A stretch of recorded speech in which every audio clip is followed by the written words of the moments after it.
What's up, boys? Today, talking about shoe rotation and how it impacts your training if you get it right, how much better it makes your training if you get it right, and how much worse it makes your training if you get it wrong. So you really want to focus on this one, like lock in, because this makes a big difference, especially when you're starting out running. Okay. I'm dropping some real knowledge here, so stick around. Alright.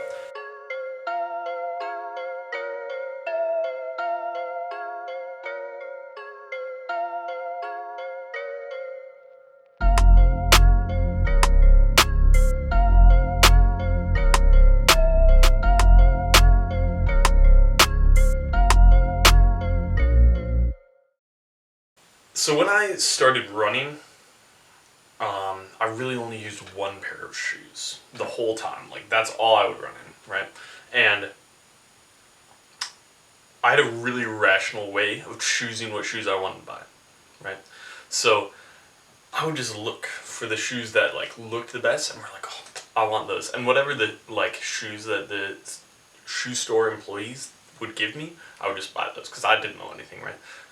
But as it turns out, this is something that no one else will tell you. You just need to kind of learn this through experience, and it's that shoe store employees, they don't know anything. There's 10% maybe of shoe store employees that actually know something useful, and the rest of them all just are college students who play soccer and then work at a shoe store. So I wouldn't really trust them if I were you. They've led me down some dark paths before. But occasionally you'll get someone who's really good and will actually give you some good insights. But yeah, I really regret running in one shoe for all of my training because it really neglects the benefits that a good workout shoe can give you and a good easy day shoe can give you. Because the shoes that are everyday trainers, they're not actually that good. They're mediocre at everything, right? And if you have a good easy day shoe and a good workout shoe, having shoes that are better for different types of environments, different types of runs, that really makes a difference in your training. And if you are running in just one shoe and doing workouts in a shoe that is not meant to be doing these workouts, it makes a terrible impact on your training. You feel a lot slower, you feel like crap every time you run, and it's going to cause all these injuries that you will have a long time trying to recover from.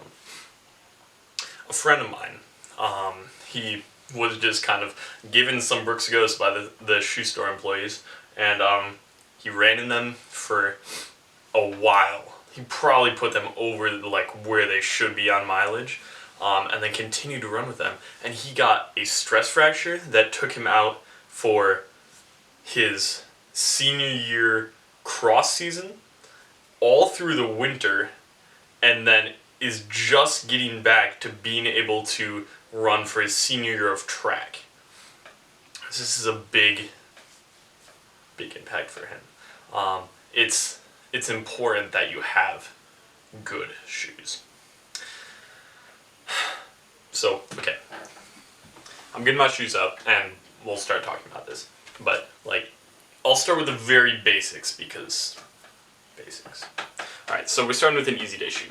This is the Saucony Triumph. It's a solidly okay shoe. This is what you want to look for in an easy day shoe. Alright, you want some more of a thicker sole, something that is a lot softer, a lot squishier, and a comfortable upper. So that's this fabric here. That's what the upper is. You want that to be nice and comfortable, nice and breathable, because you're going to be running in this a lot. You're going to be doing some higher mileage, so you want it to be able to breathe, especially during the summer. Now, this shoe's it's a cheap shoe. It's an okay shoe. It's probably the softest shoe that Saucony makes. And for someone starting out, I'd say this is an alright shoe. This is something they'll probably give to you at a shoe store. You don't really have to go anywhere weird to get these. But yeah, this is an easy day shoe. Alright, now I'm gonna go grab some other shoes and we'll get to talking. Okay, so here is what you don't want in an easy day shoe. This is the Saucony Guide 14. It looks like an alright shoe until you turn it around and you see this massive hunk of plastic right here. This is not what you want because you're pounding on it, bro. You're running miles and miles and miles in these all the time, and if you have this hard chunk of plastic right in your sole, that's gonna cause some issues. Also, it's not super breathable and it's not very soft at all. I mean, there's kind of an argument about soft shoes, hard shoes, minimalist shoes. This one doesn't have a ton of drops, so it'd probably be better for an easy day trainer, but it's like, it's stiff. Don't buy this shoe. If they try and sell you this shoe, I would not recommend buying it. Alright, so look for something that's going to be softer than this, maybe a little more cushion, and probably a better upper than this shoe. Alright, so these are going to be shoes that you're going to be wearing. These Easy Day shoes, these are going to be shoes that you are going to wear for easy runs, so that's like in between recovery of like workouts. Typically, if you're doing like kind of a normal person workout split, you're going to do like long run, easy run, workout, easy run, workout, right? And so these are going to be for long run, easy run, and the other easy run that week. So that's like 3 out of your 5 or 6 runs for that week. So these, you need to choose these carefully because when you're trying to get out for those boring easy runs, you want something that you're going to enjoy running in. Okay. Now let's talk about workout shoes. So these may be the most important shoe that you're going to want. So these are kind of different depending on what you're looking for, depending on your speed and stuff like that. But here is the Zoom Fly 4. This is, as you can see, it has some miles on it, but it served me pretty well. This is very much a road running shoe, not very good of grip on the bottom. So this is for someone who's going to be doing workouts on the road and on the track. But it's pretty stable and pretty cheap. It will last you longer than a Vaporfly or an Alphafly. So this is maybe a more price conscious choice for someone looking for a road workout shoe. If you are doing trail workouts, that's going to be something completely different. It's all about specialization. You need to know what shoes you want based on what you need. Something more like this, the Triumph, would be better suited for that because you can see it has a lot more tread. For trail running, you want a lot more grip and just being secure on the trail. I would go maybe like the Nike Trail 4, something like that, with a lot of grip. It's also good for winter runs as well. So what you're looking for in workout shoes is something that's comfortable, something that fits really well, because you don't want this moving around on you while you're doing a workout, right? So that's why I like the Zoom Fly 4, because it has a nice heel lockdown right here, and it has also a carbon plate. Now, carbon plates aren't necessary. I would actually say you should weight off on these a little bit, because once you go down the road of carbon plated shoes, it's so hard to go back. You just feel slow without them. But if you're going for like racing, I would race in a plated shoe. I'm not sure if I would train in a plated shoe a lot. Now, if you're looking for an everyday shoe, what you're going to want is maybe something similar to this shoe. You might actually want the Zoom Fly 5. Now that's going to be kind of cushier, a little bit of a slower shoe, and really isn't going to give you that much pop as like the Fly 4s. Okay, now onto the fun part, talking about race day shoes. So this here, I'm not sure these even still fit me, but this is a pair of mid-distance track spikes. I don't even know what model these are. Let's see. Oh, these are the Nike Rival Mid-Ds.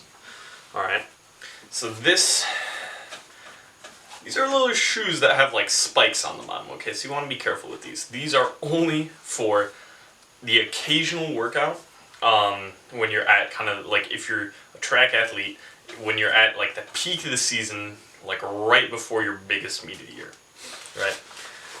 So these are very, very specialized shoes, only going to be worn in races, not for warm up, not for cool down, just for that like mile or two that you're racing.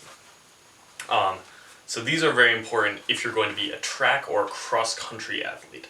But if you're going to be doing anything else, do not buy spikes. They will not help you. If you are going to be doing something more like road racing, what you're going to want is a road racing shoe. I would go and use what we call a super shoe or a pillow shoe. That's going to be like an Asics Metaspeed Edge or an Asics Metaspeed Sky, a Nike Vaporfly, Nike Alphafly, an Adidas Adizero Pro, something like that, something along those lines. It's going to be a very soft, plated shoe that is not going to last you very many miles at all. So these are going to be super expensive, ridiculously expensive. They're going to fall apart on you, but they're going to make you race so fast. One of the biggest mistakes you can make is training in a race day shoe every single day. That's just stupid. You'll go through them so fast. They're really expensive shoes. You'll be spending a ton of money because you're going through them really fast, or you're running them way after they should be like done being run in, and it will just give you injuries. It's not worth it. Okay, so really quickly I want to run through what my personal shoe rotation is. So I kind of categorize it into 3 areas. Kind of my easy run shoes, my more like medium-ish shoes, and my like workout shoes. So I think the best way to do it on a budget is to go for 3 pairs of shoes, probably, because it kind of gets you the best variety in your training. So here's what I go with. Zoomfly 4, this is my workout shoe. I use it for long runs as well, kind of depending on what my mood is and what the weather's like outside. Then for easy days, I'll go with the Saucony Triumph or the Saucony Ride 14. And then also, if I'm feeling a little bit spicy, I'll throw on a pair of barefoot shoes if I'm really feeling it. But I think with 2 or 3 pairs of shoes, you can get a really good rotation going, and it will really start you out for your whole running journey. But yeah, really pay attention to your shoe rotation, get it down, and I'll talk about more in the future. That's it, bro. Don't settle.